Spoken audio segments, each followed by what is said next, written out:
Edward Snowden is an American citizen that took it upon himself to expose deep government secrets dealing with surveillance and spying back in 2013.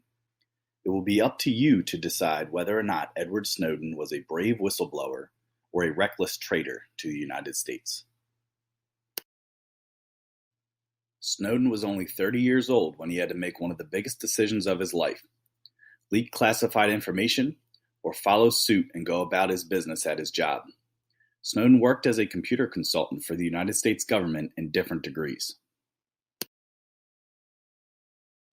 He worked for the Central Intelligence Agency, or the CIA, the Defense Intelligence Agency, or the DIA, and for the National Security Agency, or the NSA. Snowden had clearances to highly classified information while working for all different agencies within the United States government. While with his last employer, the NSA, Snowden made the risky decision to leak highly classified information to the American people. After the tragic events of 9/11, the NSA was developed to deal with terrorism and spying.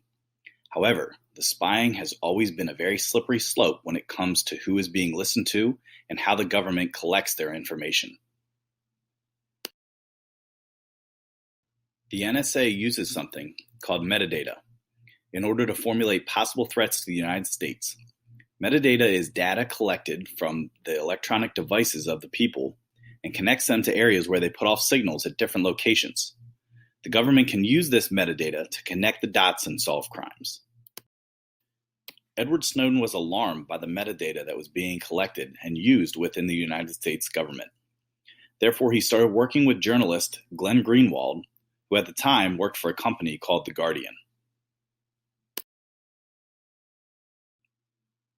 Snowden sent encrypted messages to Greenwald in order to get in contact with him and expose the government's spying secrets that he felt were not fair to the American people's privacy. Snowden met with Greenwald in Hong Kong to inform him about the millions of documents that he wanted to leak to the American people. Greenwald worked as Snowden's mouthpiece on news programs and helped expose citizen spying activities around the world, including places in the United States, Canada, Australia, England, and New Zealand, based on the leaked documents by Snowden. The documents leaked by Snowden also exposed that the United States government was spying on a variety of countries around the world to ensure the safety of American citizens. While Snowden and Glenn Greenwald were meeting in Hong Kong, it did not take long before the government identified Edward Snowden as the whistleblower. Shortly after Snowden exposed his identity to the world, he had to work with the United Nations lawyers to gain asylum in another country for his safety. Therein lies the potential problem. Snowden now resides in Russia with a safety asylum, meaning that the United States cannot charge or punish Snowden with the crimes that he committed by leaking the classified documents.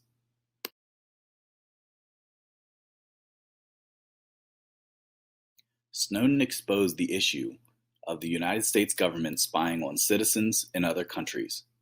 But at what cost if these techniques were being used to provide safety and security for American citizens?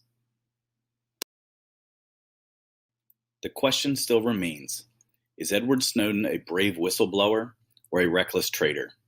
The facts are there, but the opinions of many create a question of uncertainty and debate. You decide. How do you view Edward Snowden?